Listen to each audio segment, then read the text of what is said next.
La Cour constitutionnelle a fixé l'audience dans l'affaire Matata Mponyo au 25 septembre prochain. L'ancien Premier ministre est accusé de détournement de fonds alloués au projet du parc agro-industriel de Bukanga-Lonzo.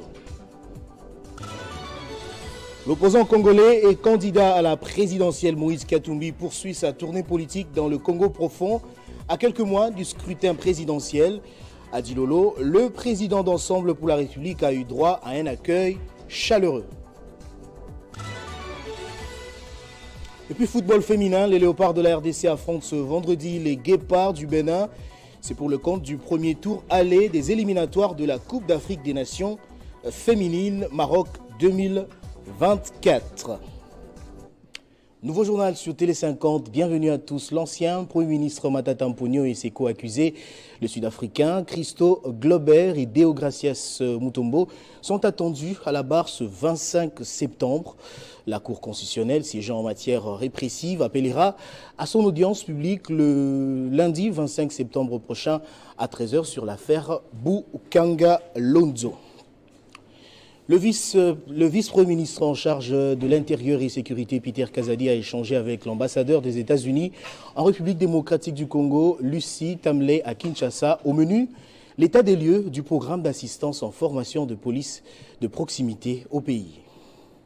La rencontre entre les deux personnalités a eu lieu au bureau du patron de la territoriale. À la tête d'une forte délégation américaine, l'ambassadeur des États-Unis à Kinshasa est venu faire l'état des lieux du programme d'assistance en formation des polices de proximité au pays. On est venu avec l'équipe de l'ambassade, les personnes qui viennent d'arriver, qui sont chargées de notre programme d'assistance avec la police. Donc, de quoi s'agit-il? Les États-Unis ont un programme d'assistance pour la formation, pour l'équipement, pour la police de proximité, aussi pour la police minière et aussi un programme pour aider avec l'infrastructure. Nous sommes très fiers de ce programme. Donc, c'était pour échanger avec Monsieur le ministre par rapport à l'évolution de ce programme et parler de l'avenir. Bon, je pense que nous avons un très bon partenariat. Il se réjouit de l'état de lieu de notre assistance et on va continuer à travailler ensemble. La République démocratique du Congo et les États-Unis d'Amérique entretiennent des relations étroites et cela dans plusieurs domaines. Signalons qu'au cours de cette même journée, le vice-premier ministre de la RDC ayant en charge la sécurité a eu aussi à recevoir dans son cabinet de travail la représentante spéciale du secrétaire général des Nations Unies en RDC, Madame Bintou Keïta. J'ai annoncé au sommaire, l'opposant congolais et candidat à la présidentielle de 2023, Moïse Katumbi, poursuit sa tournée politique dans le cadre de la redynamisation de son parti Ensemble pour la République. À 3 mois du scrutin présidentiel, actuellement à l'étape de Sandoa, il a eu droit à un accueil digne partout où il est passé. Je vous propose de suivre un extrait de son discours prononcé devant la population des Moussumba et Kapanga dans le Lualaba.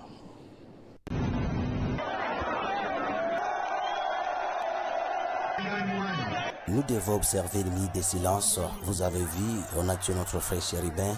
Vous avez suivi les affaires de l'INAFEC. Nos frères tués à Goma. Je nous demande d'observer une minute de silence. Nous ne sommes pas à la période de la campagne électorale. Suivez-nous pour redynamiser notre parti, l'Assemblée pour la République.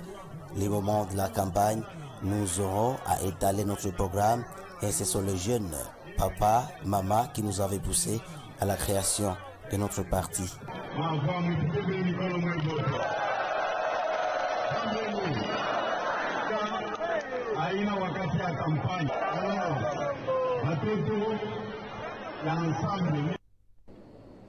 Des interrogations entourent l'organisation de l'épreuve d'examen d'État session 2022-2023 après ce que l'on sait imaginer comme la fin de la publication des résultats. D'autres finalistes à travers le pays ont célébré il y a encore quelques heures des cas de réussite. Parmi eux, des concurrents ayant échoué lors de la première proclamation. Nous avons joint différentes parties concernées pour voir clair sur ce dossier.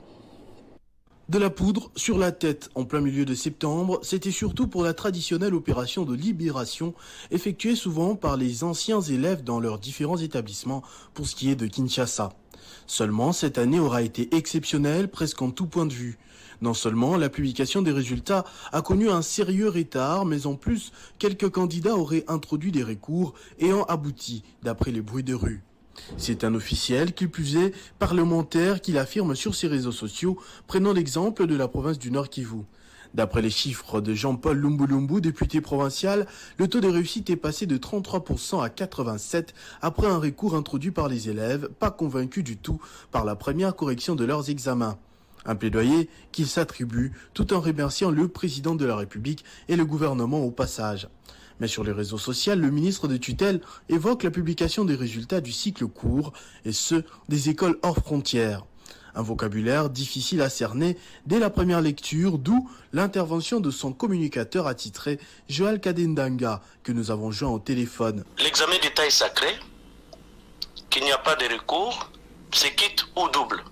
Le ministre a instruit que l'on publie directement le palmarès. Vous savez que le palmarès sort 2, 3, 4, 5 mois après que les compagnies de téléphonie cellulaire aient publié les résultats pour leur permettre réellement d'opérer conformément au contrat signé avec le ministère de l'enseignement primaire, secondaire et technique. Mais cette fois-ci, le ministre a tenu que l'on puisse publier les résultats à partir du palmarès. Les élèves qui avaient échoué ou qui avaient réussi, c'est resté tel quel. Donc il n'y a pas eu traitement d'un quelconque recours. Les dernières célébrations dans les rues ne sont donc pas un effet de théâtre. Les finalistes ont bien raison de crier leur réussite après s'être trompés de manière de vérifier leurs résultats. Seulement, à en croire cette version, il n'y a jamais eu de recours, juste une mauvaise manipulation de la technologie. Ce qu'il faudrait prendre définitivement en compte à ce niveau, ce sont les résultats affichés dans le palmarès, une pratique qui avait pourtant perdu son aura avec la montée des télécoms ces dernières années. Et puis le président de la République est attendu au Lualaba le 2 octobre 2023. Félix-Antoine Tshisekedi sera à Kolwezi pour inaugurer plusieurs ouvrages d'intérêt public réalisés sous son impulsion par le gouvernement provincial. Parmi ces ouvrages, il y a le barrage hydroélectrique de Boussanga et le siège de l'Assemblée provinciale. Au nom de la gouverneure Masuka, le coordonnateur de la cellule de communication s'est confié à la presse pour notamment inviter le Lualabé à réserver un accueil sans précédent aux premiers citoyens du pays. La gouverneure Marie-Thérèse Masuka a invité le chef de l'État Félix-Antoine Tshisekedi Tshilombo, celui qui lui donne l'inspiration de construire le Lualaba, de transformer le Lualaba positivement, de changer l'image du Lualaba. Comme vous le voyez derrière moi, c'est la clinique moderne Mwangeshi.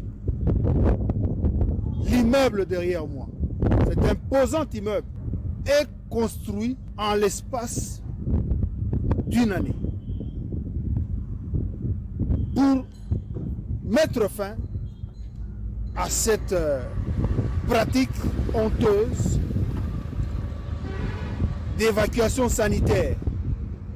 Donc, par cette infrastructure qui sera équipée de matériel de santé dernier cri, le chef de l'État a tenu à pouvoir améliorer les soins de santé dans cette partie de la RDC. Félix-Antoine Tshisekedi Tshilombo arrive pour la deuxième fois. La première fois, c'était le 13 mai 2021. Cette fois-ci, il sera ici au Lualaba, il sera ici à Kolwezi le 2 octobre 2023. La gouverneure Masuka vous invite à venir nombreux, toutes catégories, à vous mobiliser comme un seul homme derrière la gouverneure Masuka pour accueillir l'autorité suprême du pays.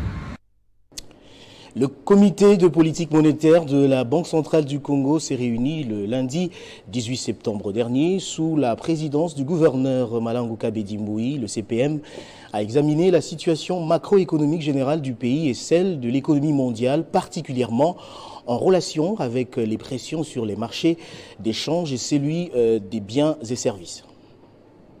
Au vu des évolutions récentes et des perspectives pour le reste de l'année, le comité des politiques monétaires a décidé de garder inchangés les taux directeurs de la Banque centrale du Congo à 25% et les coefficients de la réserve obligatoire sur les dépôts à vue en francs congolais à 10%. Il a insisté sur les renforcements de la complémentarité entre les politiques monétaires et budgétaires pour une réduction ordonnée des pressions sur les marchés d'échange et des biens et services ainsi que pour un soutien efficace à la stabilité du cadre macroéconomique. Dans ces contextes, les CPM a souligné qu'il se tient prêt à resserrer la politique monétaire de la Banque centrale du Congo si les évolutions des indicateurs pertinents en montrent la nécessité. Les CPM a également noté que les cadres macroéconomiques nationaux restent relativement stables, en particulier les pressions qui s'étaient intensifiées sur les taux d'échange et inflation au cours de la première moyenne au cours de l'année 2023 ont sensiblement diminué grâce aux mesures des politiques monétaires et d'échange exécutées par la Banque centrale et celles mises en œuvre au niveau de l'exécution du budget. Ainsi, en mi-septembre, les taux d'échange s'est situé à 2423 francs pour $1 américain sur les marchés interbancaires et 2518 francs congolais par dollar sur les marchés parallèles, correspondant à une appréciation de 1,6% et 4,8% respectivement par rapport à mi-juillet. Les CPM a également noté que le taux d'inflation mensuel est dépassé des 5,8% en juillet à 0,8% en août.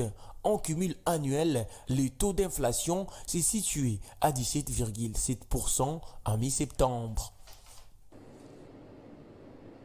Retrait accéléré de la MONUSCO, l'organisation des élections à la fin de l'année 2023.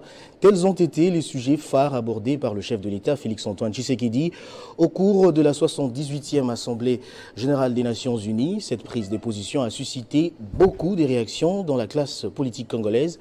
Parmi elles, le Congrès national des Congolais qui salue la profondeur de ce discours. Après le discours du chef de l'État Félix-Antoine Tshisekedi Tshilombo à la 78e Assemblée générale de l'Organisation des Nations Unies, le Congrès national congolais, parti du ministre d'État, ministre de l'Urbanisme et Habitat, M. Pius Mwabilou, salue vivement la profondeur et la portée du discours prononcé par le chef de l'État Félix Tshisekedi. Le Congrès national congolais soutient fermement différentes prises de position du président de la République en rapport avec toutes les questions de l'heure. Entre autres, la question du retrait accéléré de la MONUSCO du sol congolais, la question des sanctions contre tous les auteurs des crimes commis en République démocratique du Congo, la question de l'agression rwandaise au travers des rebelles du M23, la question du processus électoral irréversible, la question du défi sécuritaire dans la partie est de la République démocratique du Congo.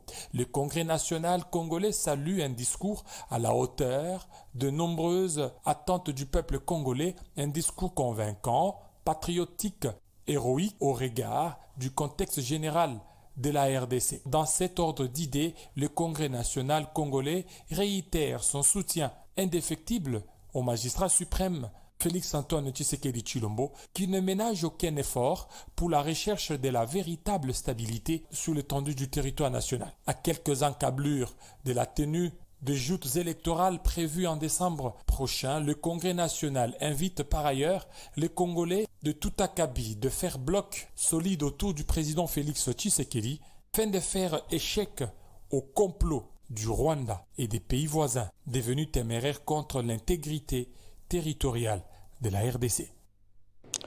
Et puis le gouverneur du Sud Kivu, Théo Ngwabidje Kassi, a présidé une importante réunion extraordinaire du Conseil provincial de sécurité. La situation qui a prévalu à Calais à la suite de l'agression physique contre l'administrateur de ce territoire par un certain groupe d'inciviques a été le seul point débattu au cours de cette réunion. Au lendemain de l'agression physique dont a été victime l'administrateur du territoire de Calais par des personnes non encore identifiées pour des raisons non encore élucidées, le gouverneur du Sud Kivu, Théo Ngwabidje Kassi, a convoqué en urgence une réunion extraordinaire du Conseil provincial de sécurité. Au cours de cette réunion, l'autorité provinciale a condamné avec véhémence cet acte odieux qui a pour objectif de saboter l'autorité de l'État dans les territoires de Calais, avant de faire savoir que les auteurs de ces crimes seront déférés devant la justice pour qu'ils répondent de leurs actes. Car, dit-il, l'autorité de l'État ne sera sous aucun prétexte jamais piétinée en province sous son mandat, et c'est conformément à la vision du chef de l'État, Félix-Antoine Tshisekedi, qui a toujours lutté contre l'impunité et prôné l'état de droit sur l'ensemble du pays. Le gouvernement provincial rassure que les enquêtes sont diligentées pour dénicher et arrêter tous les auteurs intellectuels et matériels de ces actes et qui doivent être rapidement déférés devant les instances judiciaires pour un procès de flagrance, et cela pour des raisons pédagogiques. Toutes les précautions ont été prises pour s'assurer que les aides destinées aux sinistrés de Calais soient gérées en bon père de famille par les responsables concernés. À cet effet, une commission d'enquête mise en place par le chef de l'exécutif provincial, laquelle commission sera conduite par le ministre provincial de l'Intérieur, se rendra à Calais pour permettre à la justice de faire face à cette honte montée contre l'État. La Société nationale d'électricité Olomami a réceptionné les équipements pour le renforcement de la desserte en électricité à Kamina, chef-lieu de la province. Samuel Yumba et Maloba Ngoba, respectivement ministres des Finances et celui de l'Énergie, se sont rendus au site de la SNEL pour se rassurer, notamment de l'arrivée des 10 matériels.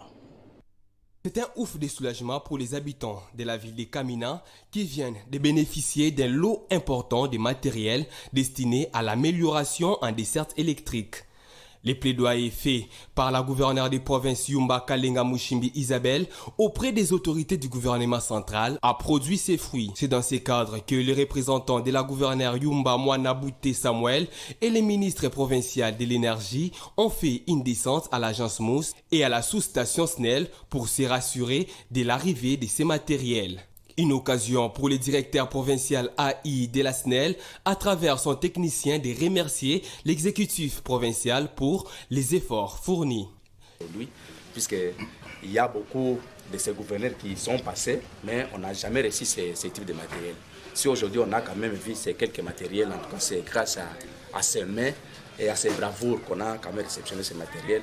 Cet intérêt que l'exécutif provincial Isabelle Mushimbi accorde à la population de la ville de Kamina pousse ici les représentants de la gouverneure et ministre des Finances Yumba Mwanabouté Samuel de remercier les présidents de la République. SNEL qui vient de réceptionner ce lot important de matériel. Nous insistons. Nous leur demandons d'en utiliser en bon escient et en bon père de famille pour que ça puisse arriver à la destination et résoudre les vrais problèmes que connaissent la ville de Kamina. Ces gestes n'est pas les premiers ni les derniers pour la gouverneure qui lutte jour et nuit pour le bien-être du Olomami. En sport éliminatoire de la Coupe d'Afrique des Nations féminines Maroc 2024, les Léopards affrontent cet après-midi les Guépards du Bénin au Stade des Martyrs pour le compte du premier tour aller. Après 3 jours de préparation à Kinshasa, les Congolaises se disent prêtes à défier les Béninoises et demandent le soutien tous azimuts des amoureux du ballon rond. Les détails dans ces commentaires de Christian Boukaya, Espérance Mundadi et Roger Mobengi.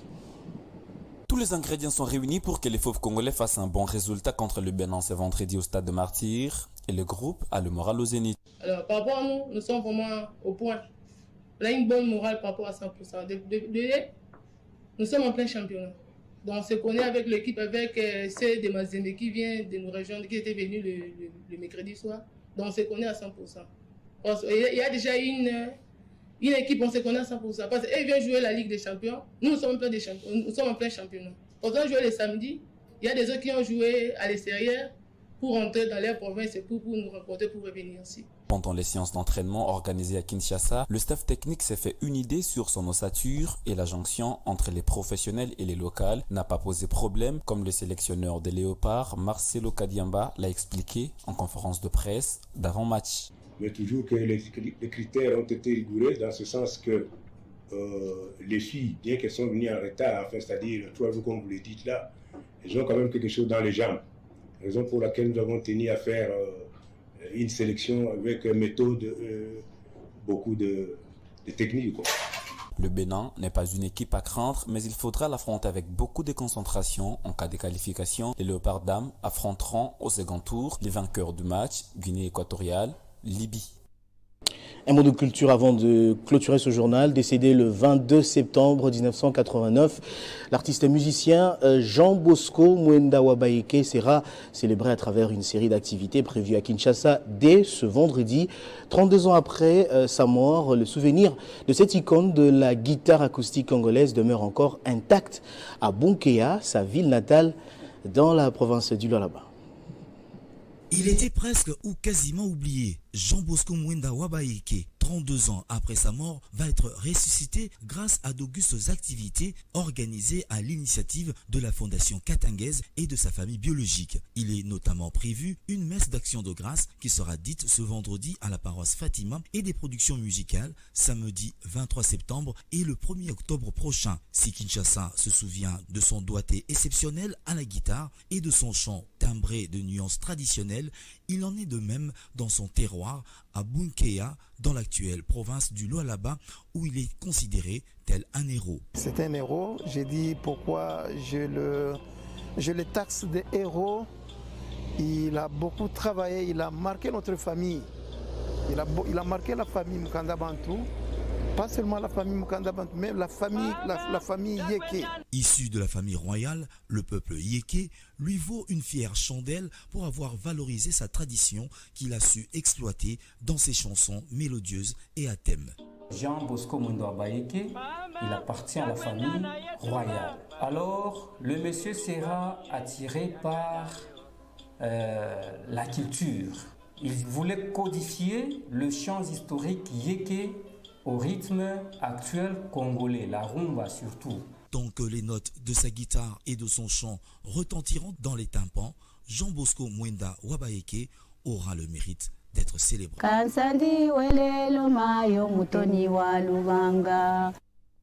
On va prendre les rappels des titres à présent.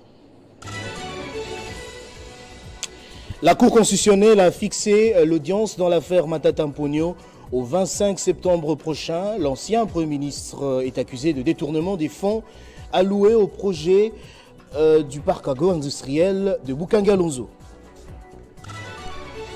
L'opposant congolais et candidat à la présidentielle Moïse Katumbi poursuit sa tournée politique dans le Congo profond à quelques mois du scrutin présidentiel.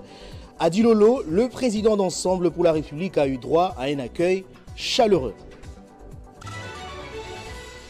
Foot féminin, les Léopards de la République démocratique du Congo affrontent ce vendredi les Guépards du Bénin au stade des Martyrs. C'est pour le compte du premier tour aller des éliminatoires de la Coupe d'Afrique des Nations féminine Maroc 2024. On va prendre à présent la revue de presse.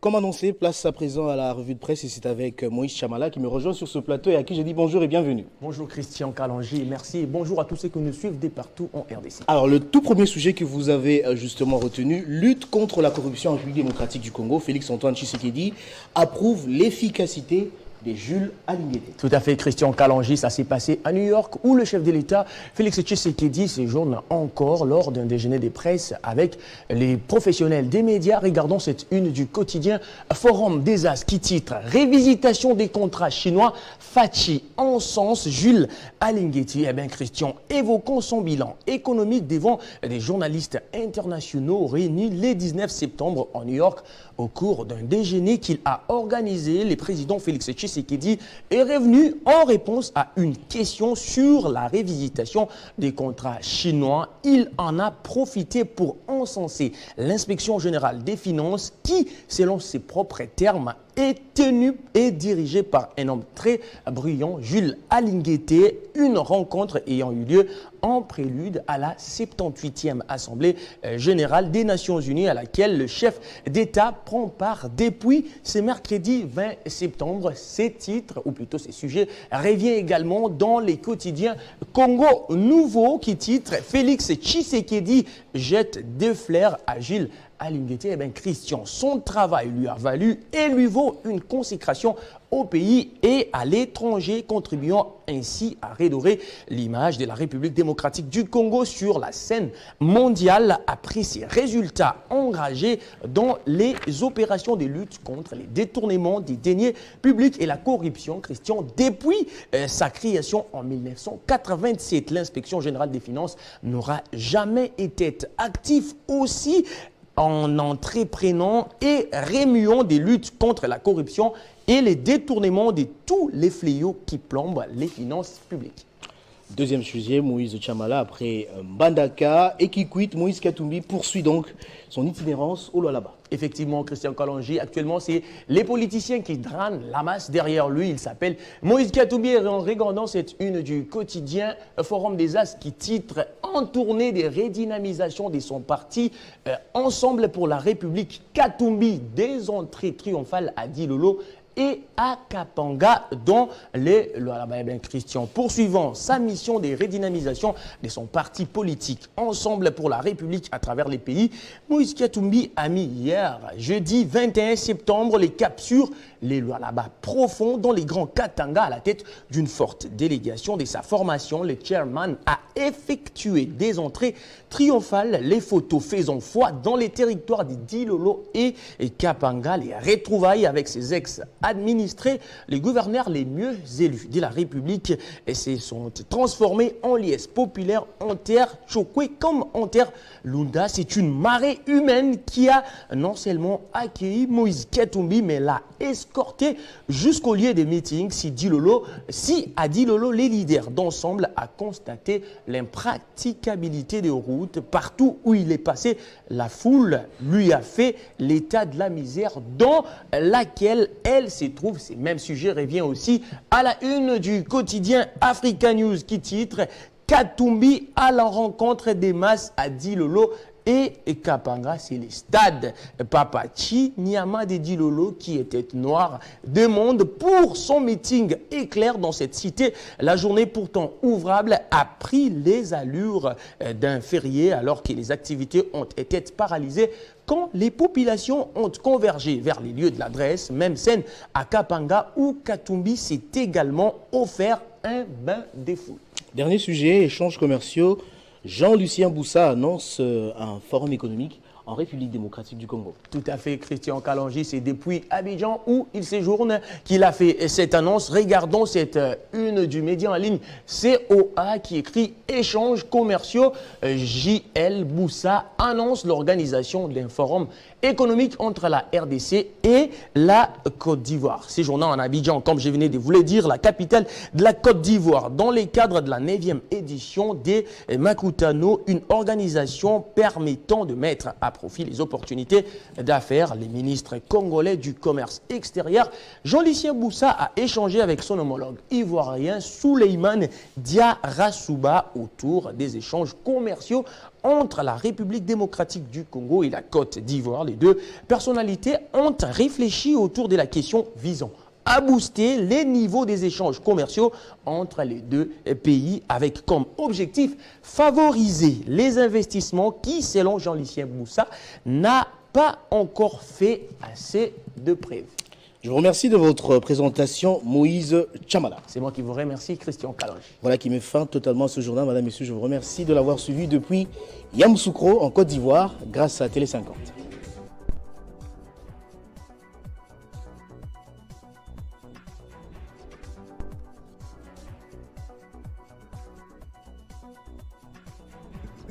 Retrouvez toute l'actualité en continu sur www.tele50.cd.